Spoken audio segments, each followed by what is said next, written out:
Bom dia. Bom dia a todos, é um prazer estar aqui. Bom, eu diria que a gente está dentro do que se chama padrão de normalidade para o período, a princípio. Fala-se tanto em mudanças climáticas e alteração de clima e tal. Eu particularmente, junto com um determinado grupo, tenho uma visão um pouco diferente desses processos, porque o que quando a gente analisa séries históricas maiores, de 80, 100 anos, a gente percebe que há uma recorrência de vários fenômenos. Né? Nós estamos no verão, né? Nossa estação chuvosa é verão, começa na primavera e vai até o final do verão, início do outono. Então, a gente está dentro do padrão de normalidade para esse período, chuvas. Então, chuvas, nosso período do nosso verão é verão chuvoso, inverno seco, é o padrão climatológico da região. E aí a gente tem algumas variações de 10 em 10 anos, que a gente chama de variação decenal, ou variações interanuais. A gente tem um ciclo solar, o ciclo do Sol leva 11 anos. Então, se existe uma fase quente, se o Sol está com muita explosão, tem muitas explosões solares e muita energia vindo para a superfície da Terra, há um aquecimento grande do oceano, e aí a gente tem alguns comportamentos de grande circulação atmosférica, que influenciam também as variações interanuais, os enos, que a gente chama, os fenômenos de El Niño, Laninha, são influenciados por esses períodos decenais, de 10 em 10 anos, e aí a gente vai tendo alguns comportamentos. Esse ano a gente passou um período grande sob efeito do fenômeno El Niño, que é o aquecimento da atmosfera no Pacífico Equatorial. Esse ano a gente está com um efeito de El Niño, que é da Laninha, que é o contrário, que seria o efeito do resfriamento. Não significa que não chove. O El Niño tem uma representação melhor, efeitos a Laninha tem um efeito maior de seca no Nordeste, um pouco mais de chuva no Nordeste e um pouco mais de seca no Sul e Centro-Oeste. No entanto, no período de verão, a gente tem três fenômenos meteorológicos que influenciam bastante as chuvas. Uma são as ACAS, né, a Zona de Convergência Intertropical, que é um fenômeno climatológico que está ocorrendo, que foi o que promoveu toda essa chuva. Essa água ela vem da região amazônica? Essa ZACA é um fenômeno, é um canal de umidade grande entre o norte a região norte e a região sudeste. Ela faz uma faixa passando pela região sudeste, vem da Amazônia até a região sudeste.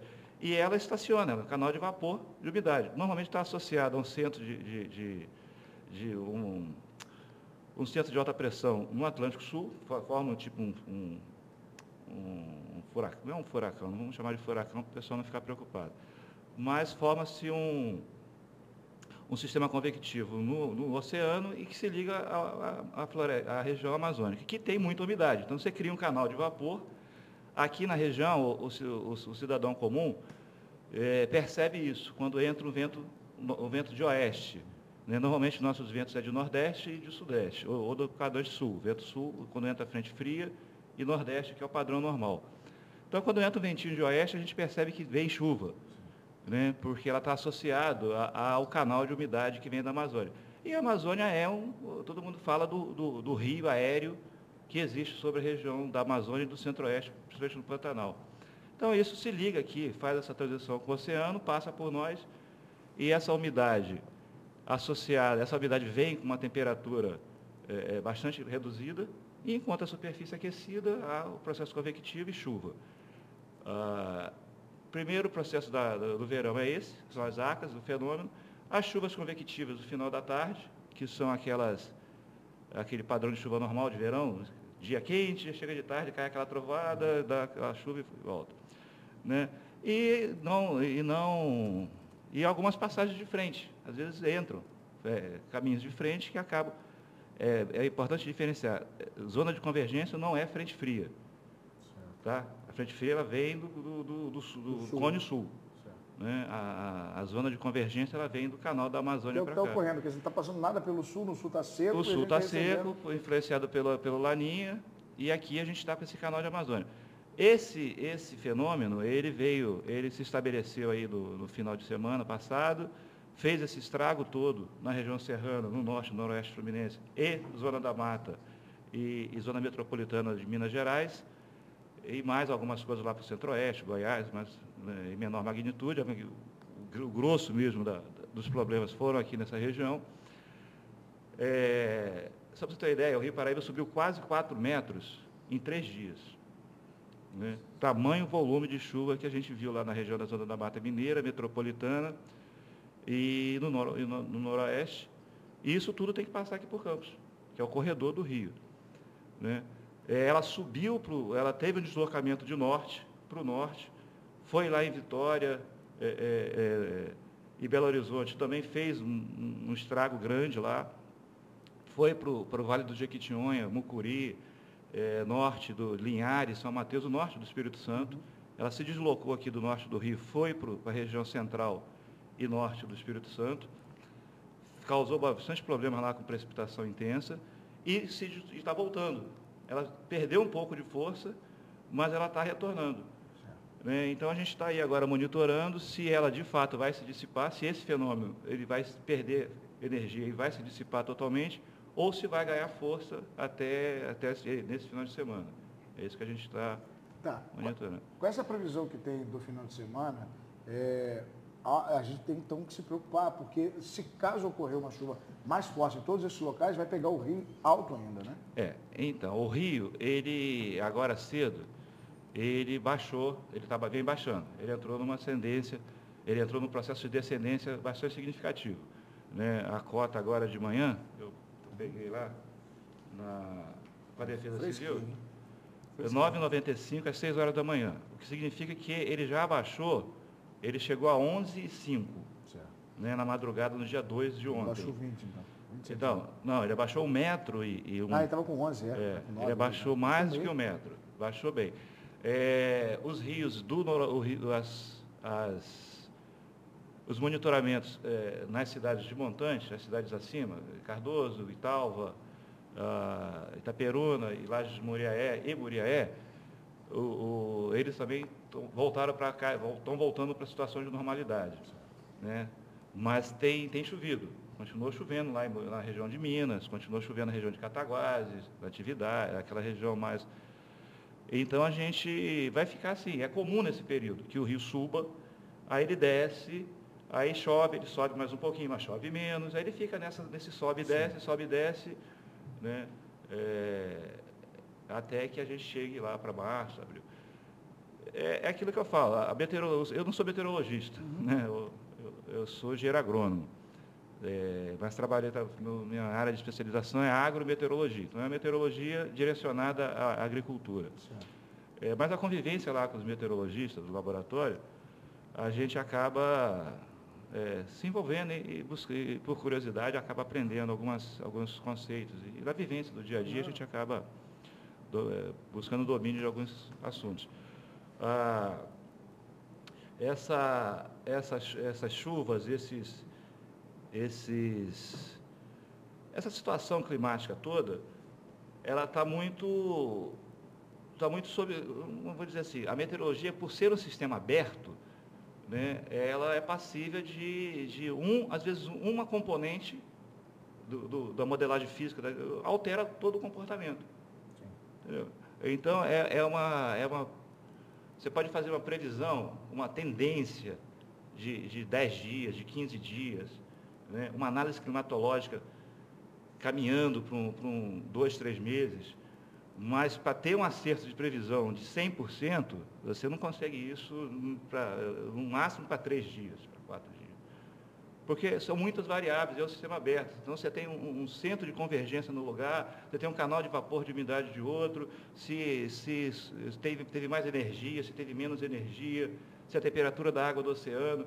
Então, são tantas variáveis que você fica tendo que ter Quer dizer, a pessoa que trabalha com previsão de tempo e clima, ele está ali todo dia, então você acaba tendo um pouco de intuição para a coisa, vamos dizer assim.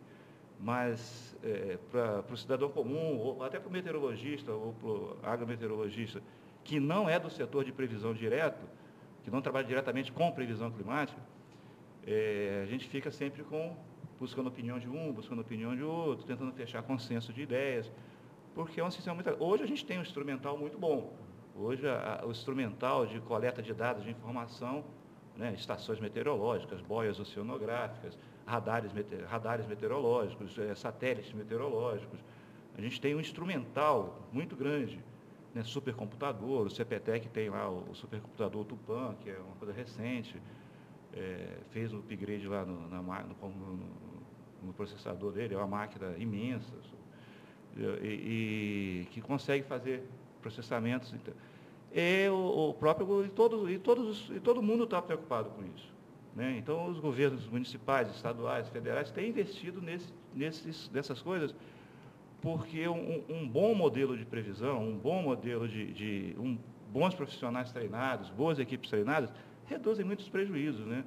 O Brasil é um país agrícola, o país é um país que tem turismo, então implica muito a questão econômica. O senhor falou sobre a questão de agricultura. Como é que o senhor acredita a capacidade do solo em absorver essa água em Três Vendas? Daqui a pouco o rio vai baixar, o dique vai continuar, mas a água ela não vai voltar toda. Ela vai continuar ali durante um tempo.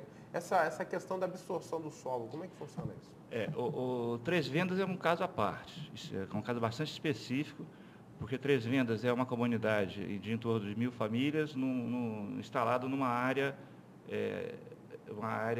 vamos dizer assim, no terreno de topografia baixo, uhum, e rodeado por dique, né? A estrada da BR-356 é um dique, né, de proteção do mar, de proteção das águas do rio Muriaé. A situação de Três Vendas vai levar aí de 45 a 60 dias para se normalizar. O rio está baixando numa taxa muito boa. Então, a gente espera que mais até amanhã, e não havendo grandes contribuições de entrada de água, esse rio vai voltar aí para uma caixa aí, de normalidade. E aí começa todo o processo dessa água. Essa água não vai infiltrar toda no solo. Uma grande parte dessa água vai ter que ser bombeada e até por declividade, por gravidade, retornar para o rio. Uma outra parte vai ficar ali empoçada. Ali no entorno de Três Vendas, ela tem... Três Vendas, ela fica entre a BR-356 e o Rio da Onça, que é o rio que divide Campos de Cardoso, né? E no entorno do Rio da Onça, você tem uma grande várzea, uma grande área baixa. Então, uma parte dessa água vai ficar acumulada ali, uma parte dessa água vai sair por adução forçada, ou seja, por bombeamento, e uma outra parte vai infiltrar no solo. Agora, esse poder de absorção do solo, o senhor acredita que o solo, com essas chuvas que já estão aí praticamente, agora parou, deu uma enxada, mas estavam aí há 2 semanas, já não está encharcado por demais? Sim, mas isso da mesma forma que está encharcado, ela também filtra. É que o pessoal fica perguntando assim, porque vai estar chovendo. É bom que chova. A chuva, ela faz parte do ciclo hidrológico, como tem que evaporar, né? A chuva, ela infiltra no solo, ela recarrega os lençóis freáticos, a chuva limpa a atmosfera de poluição, né? Então, a chuva, a água é necessária. A chuva faz parte do ciclo hidrológico. Lembra lá que a gente estudou no colégio? O ciclo da água precipita, ela infiltra, uma parte escoa para os rios, a outra parte dos rios, uma vai recarregar os lençóis subterrâneos, a outra vai evaporar, vai para a atmosfera para fazer nuvem, para poder chover de novo. Então, faz parte do ciclo hidrológico, é um ciclo fechado. Essa água, a gente não perde água para a atmosfera. A água, ela se movimenta no planeta, né? É um ciclo fechado. A água que evapora aqui vai chover em outro lugar, pela circulação atmosférica. Em compensação, a água que evaporou em outra localidade do planeta vai chover aqui. E ela vai chover, vai cair do solo, vai infiltrar, vai recarregar o lençol freático, né? Faz parte. Então, lá, desse período, é muito comum aqui na região, a gente tem uma característica de solo, tirando a parte da restinga, que é o solo mais arenoso, aqui a gente tem grande parte do solo é sedimento, é um solo argiloso, é um solo mais pesado.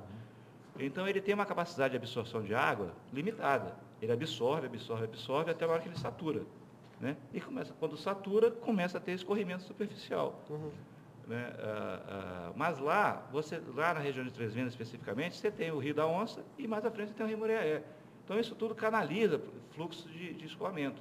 tanto por superfície como por drenar, porque a água também se movimenta no subsolo. Tá? Então vai ficar lá, o problema de Três Vendas vai ficar lá por 45, 60 dias, até que a situação se normalize, do ponto de vista climatológico. Daqui a 2 meses, nós já vamos estar em março.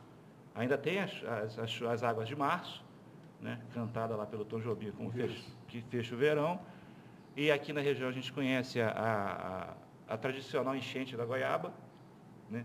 Todo o pescador, o cidadão ribeirinho conhece essa expressão, que é aquele repiquezinho que é preocupante, porque é na área de transição do verão para o outono. E aí a gente pode ter esse processo. Então é daqui a 2 meses, Três Vendas, que ainda tem que baixar tudo, aí limpar. Agora, é importante que se diga que a preocupação com Três Vendas não era nesse ponto onde rompeu. Esse ponto que rompeu é uma situação específica que merece ser apurada as responsabilidades e as devidas competências. Vocês não eram esperados que rompesse ali? Não. A preocupação ao longo do ano todo, o trabalho de prevenção era em cima do dique de Santa Bárbara, que é mais à frente, bem mais à frente, depois da curva ali da estrada, da BR.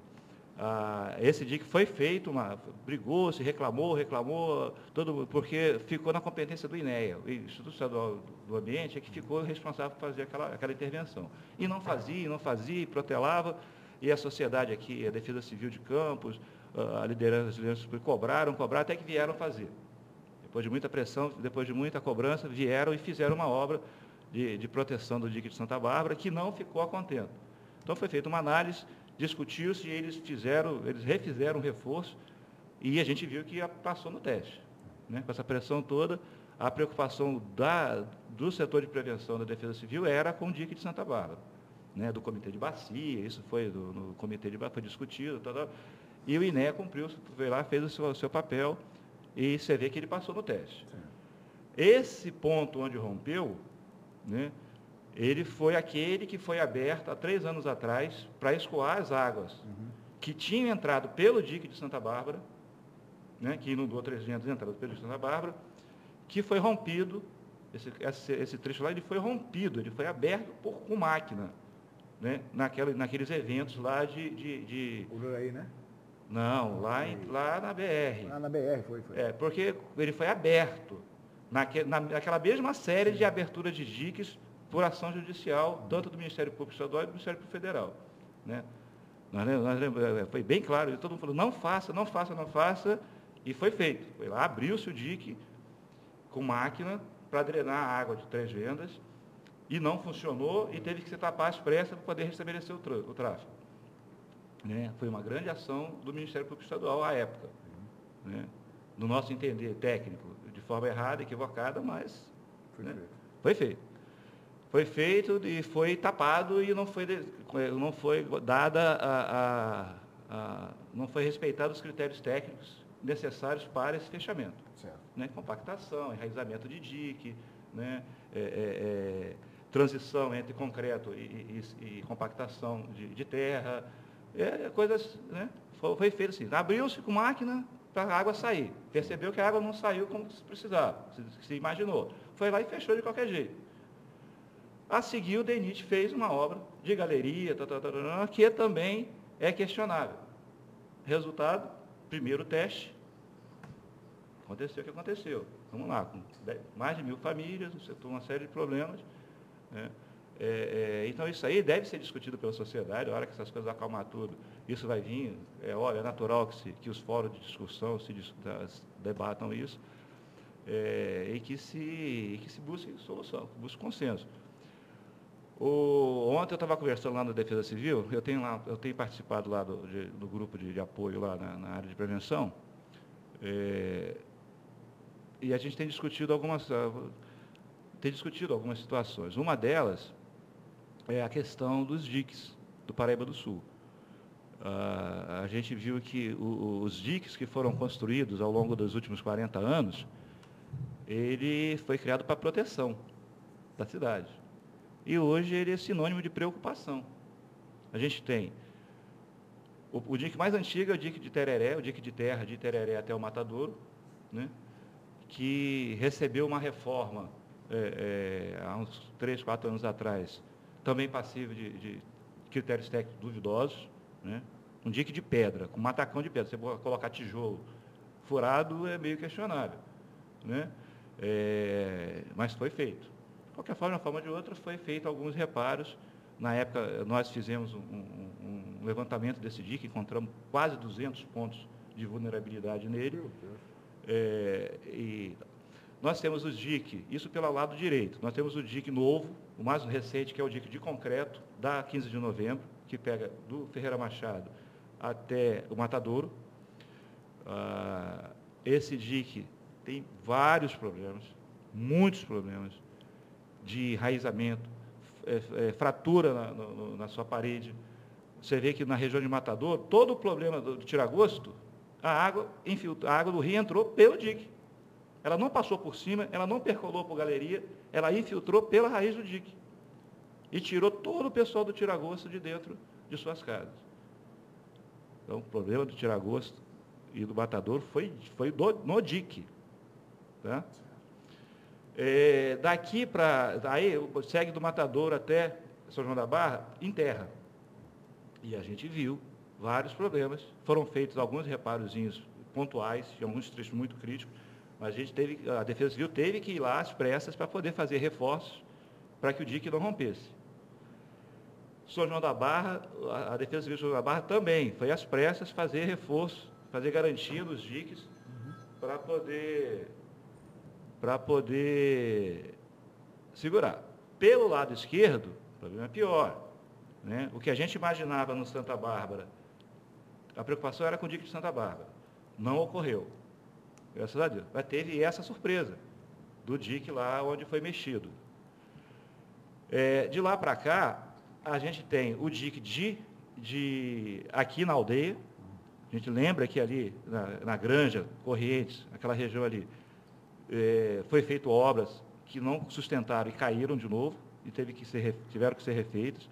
Nós temos o dique da Beira Rio, lá da Francisco Labeira. Correntes foi que inundou em 2007 a pecuária ali, não foi? Não, isso é da Granja, isso é do lado de cá, isso é da pecuária. Isso, a pecuária. Não, na Granja Correntes, não, perdão, é ali no fundão, eu estou confundindo, ali antes do fundão. Granja Correntes, de fato, é do lado de cá.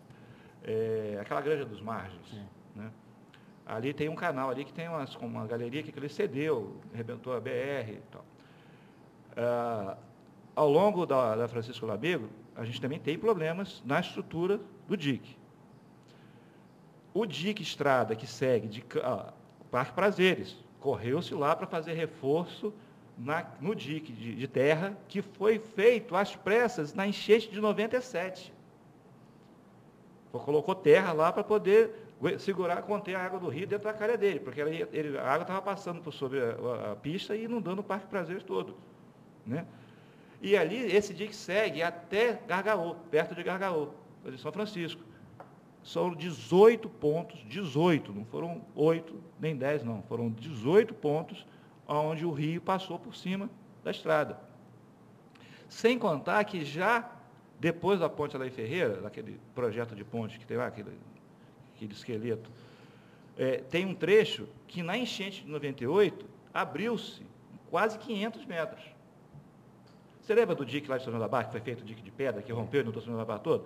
Aquilo ali o Estado fez, o governo do Estado com recurso federal e com recurso do Estado, foi feita uma obra muito bem feita ali, numa curva ali do rio, que é o dique que a gente chama de dique do Matadouro.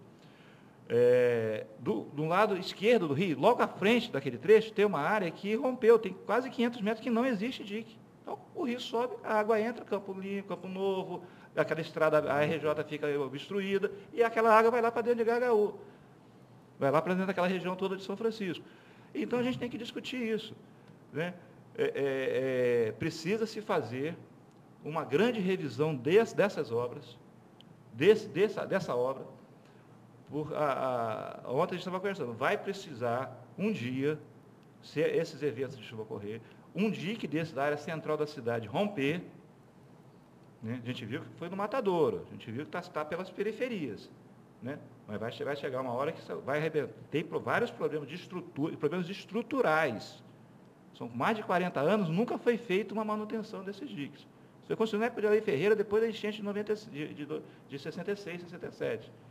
Né? Acredito que para poder discutir vai ter que acontecer algo trágico ali na região central. Mas o brasileiro não é assim? Né?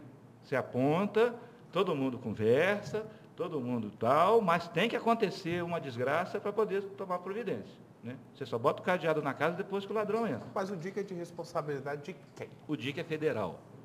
O DIC é federal, o RIE é federal. Isso é espólio do extinto DNOS. A extinção do DNOS na região, eu não diria nem a extinção do DNOS, mas a ausência de... A extinção de um órgão regulador de todo esse próprio federal na região, não é só é DIC, é comporta, é canal, é um próprio ambiental imenso. Uhum. Né?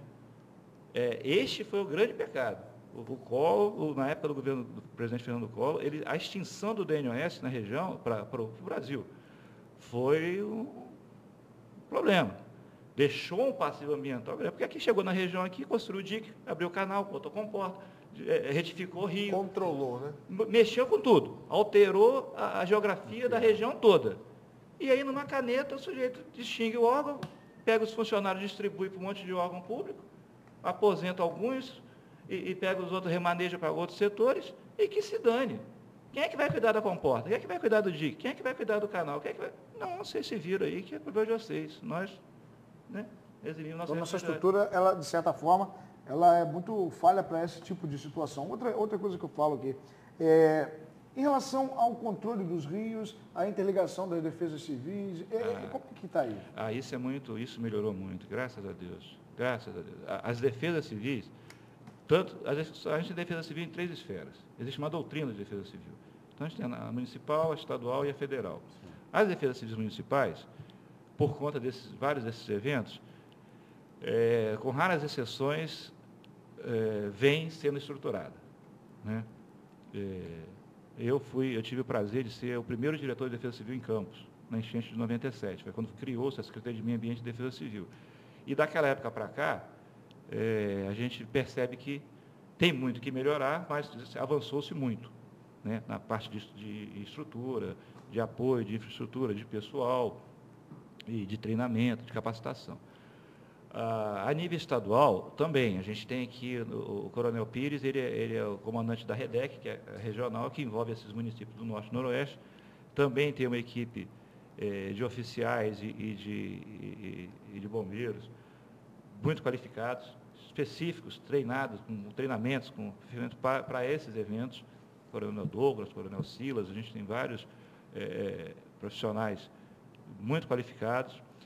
E a nível federal você tem a Secretaria Nacional de Defesa Civil, também, que tem bastante gente, que tem gente competente. A gente percebeu na época do Lula lá que houve uma alteração geral na Defesa Civil Federal. Na Defesa Civil Estadual, nós tínhamos a Defesa Civil era ligada à Secretaria de Saúde. Agora, no ano passado, ficou à parte, separou, voltou a ser secretaria. Então, existe uma Secretaria Estadual de Defesa Civil e que coordena. A ideia é mais ou menos assim. A Defesa Civil trabalha em consonância, né? Sempre trocando figurinha, um liga para o outro, e tal, mas tem as competências particulares, né?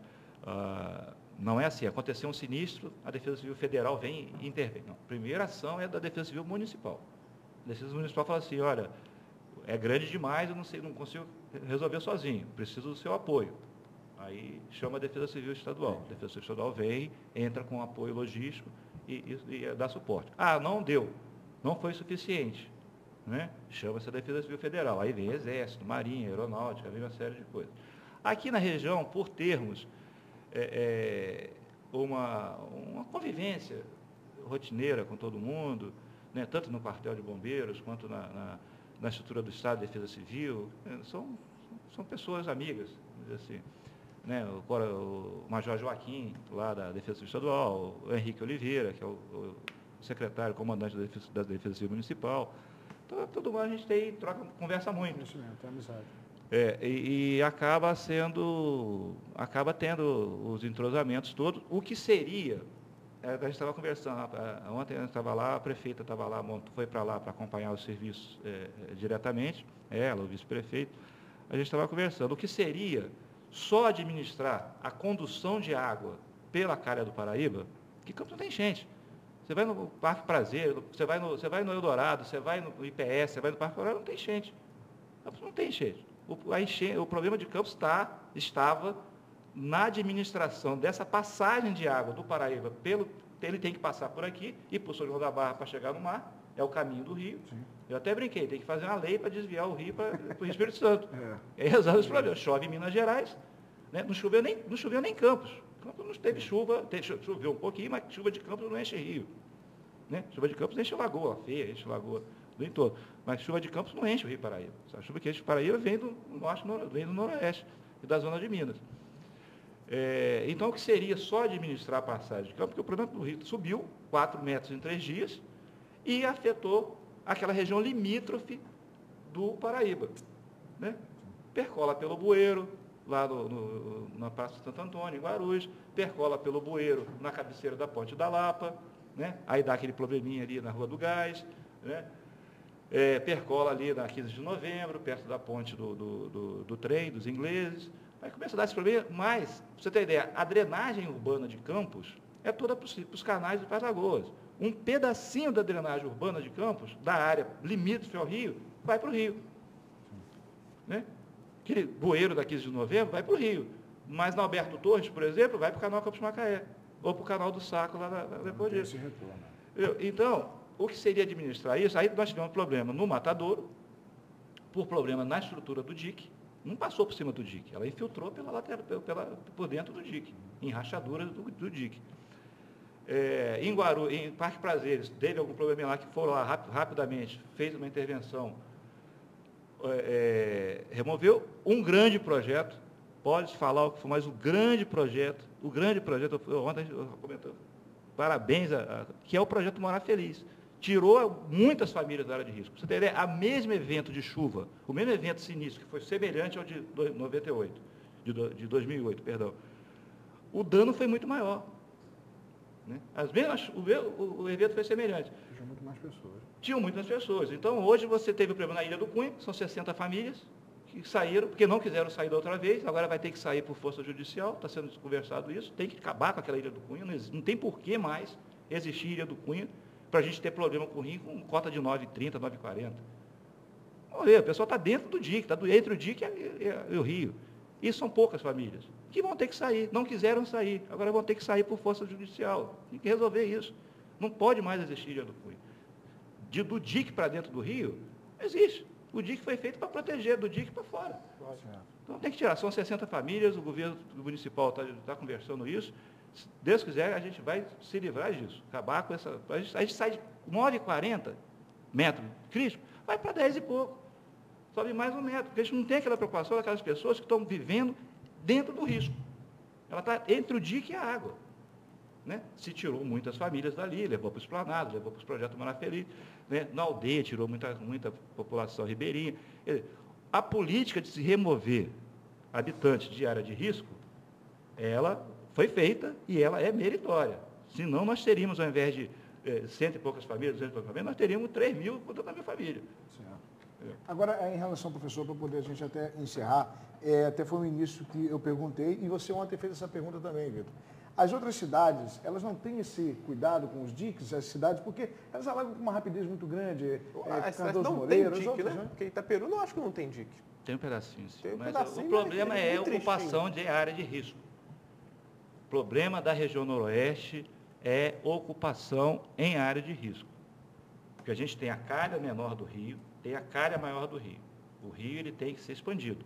Gente, você vai para Carangola, por exemplo, você vê casa com pilar dentro da água. É verdade. Né? Você vai para cidades do norte e do noroeste, você vê casa com alicerce dentro da água. O cara faz aquele tambor, enche de concreto, faz a coluna dentro do espelho d'água. Né? Você vê lá. Né? Então, o grande problema do norte e do noroeste é desmatamento excessivo, né? Ou seja, isso promove erosão. Né? A gente tem um indicativo de que na região noroeste, por ser mais próxima da zona mineira, a chuva chove mais em quantidade e intensidade do que a região norte, do que Campos, São Francisco, do que Samã, né? Cidade como Pádua, Pádua e Itaocari, Itaperu, tem chuvas. A chuva é diferenciada, lá chove um pouco mais em volume e tem um pouco mais de intensidade do que nós aqui. Então, isso promove erosão e, por conseguinte, sedimentação do rio. O rio fica mais sedimentado. E o principal fator que dá problema lá, no nosso entendimento, é a ocupação indevida. Ocupação indevida. As famílias moram dentro da calha do rio. Aí facilita os problemas. Aí dá problema. Se chover esse fim de semana, o que está programado, a gente pode ter problema? Olha, o rio está baixando bem. O rio está, como a gente percebeu, esse evento, nesta intensidade,